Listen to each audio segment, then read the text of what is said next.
everybody, it's your girl UC Jenny. How are you? How's everybody? I hope you're okay.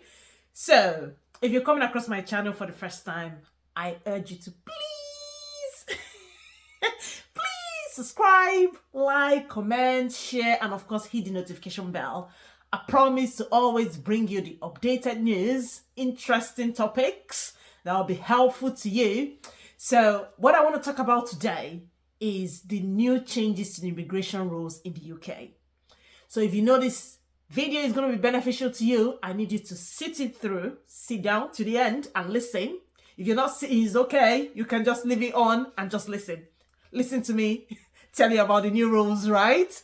So we're talking about the statement of change to immigration rules that was released on the 14th of March 2025 by the Home Office. Now, we all know Home Office is the body responsible for immigration in the UK. You know, people coming into the UK, they need to be sure of people that are coming in and how they're coming in, what they're coming in to do, and all of that. Now, this document has about 135 pages review to the immigration rule. I'm not going to waste your time talking about all the changes. I'm only going to talk about the important ones that I know that would impact some of my subscribers, right? So I'll start with the first one, which has to do with young adults coming to study in the UK. So we're talking about 18-year-olds. You're looking for your child to go to college or your child to go to university, and you're coming from Africa, Nigeria, wherever, and you want your child to come and study here. It's important for you to listen. There have been changes to the rules. Now, before your child can come in here to study, your young adult child, you need to appoint a guardian, a carer for this child. It's also important for you to know that the carer you're going to appoint, for the person to be eligible, to be accepted by the British government, by the Home Office, the person must be a citizen or has a settled status in the UK. It can't just be anybody that hasn't got any settled status. It can't just be anybody that is just, maybe you've got a family here that's been here for a long time. You think the person can, stand in the gap for your child and be a sponsor or a guardian. It's no longer acceptable. So they must vet that guardian. And then they must also check that this guardian doesn't have any criminal record. This guardian hasn't been convicted of any crime. They would also check your guardian's record in terms of, is this guardian a consistent offender? Or is this guardian somebody that is always getting into trouble with the law? They would check that. Then they would also check where your child is going to live. Now, if your child is going to a boarding school, all well and good. You have to cater to all the fees and the bills and everything, and you must make sure you've got the money down before they can even approve the visa. But if your child is going to live with this guardian, then the guardian's financial status will be called to question. They would have to check, has this guardian got at least £550 monthly set aside for this child that is going to live in the guardian's house? So being a guardian is a big deal now. It's not, oh yeah, just make me a guardian, it's okay. You have to prove so many things. So you will have to open yourself up for the Home Office to investigate your private affairs, to make sure that you're in good standing with the law to be able to undertake to be a guardian to a child. So it's important for parents to know that this is what will be checked before a visa is approved for your child. It's one thing to get an admission. It's another thing for the visa to be approved. The British government is locking down their borders, and they're very, very, very serious with it. So in order for you not to waste your money, you have to abide by the new rules. Another thing again I want to talk about, another people that have been impacted by this change are our skilled workers. Now, after the pandemic, the UK government opened their borders because there was decline in workforce, particularly with the care work.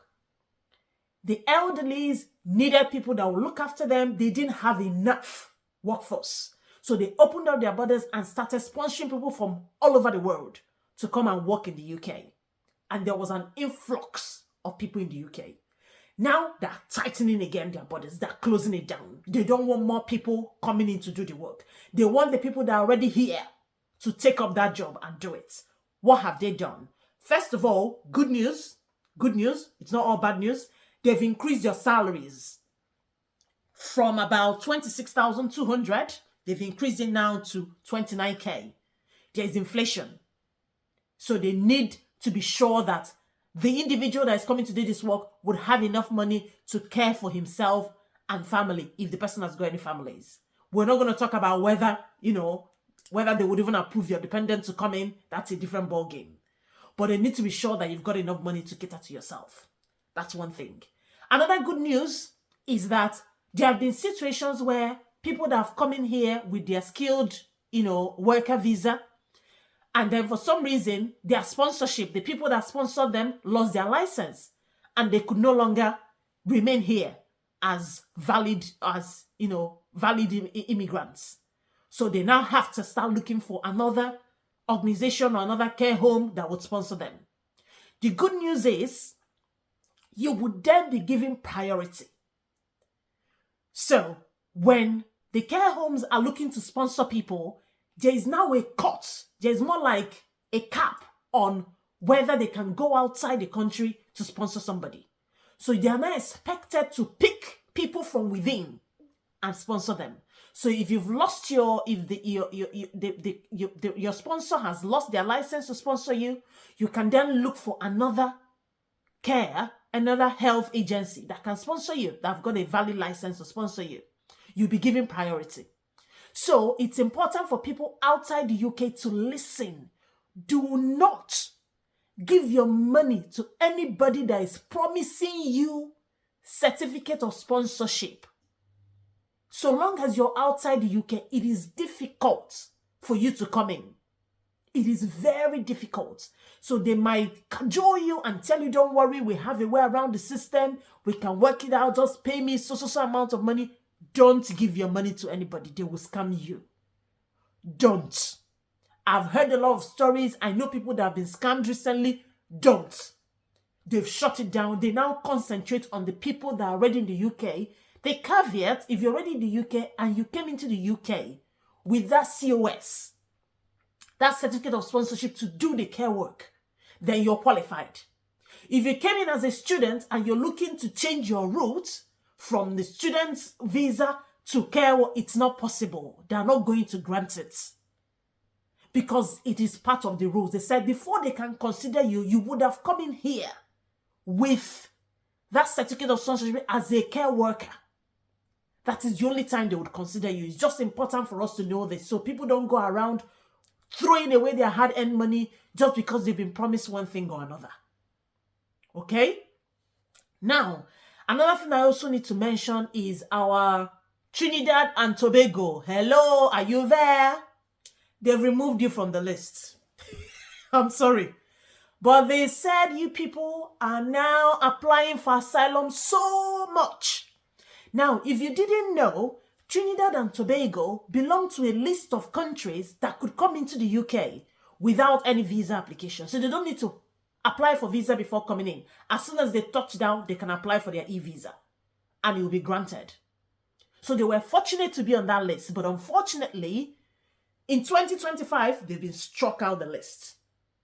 They've been struck off the list and they said that you must apply for visa before you come into the UK. So don't get into an aircraft and think, oh, it's business as usual. I'm coming to the UK, Trinidad and Tobago. I'm going to be let into the UK. That's no longer the case. You must now apply for your visa before you come into the UK. And the reason for this is because they said there has been an increase in asylum. Now, listen to these statistics.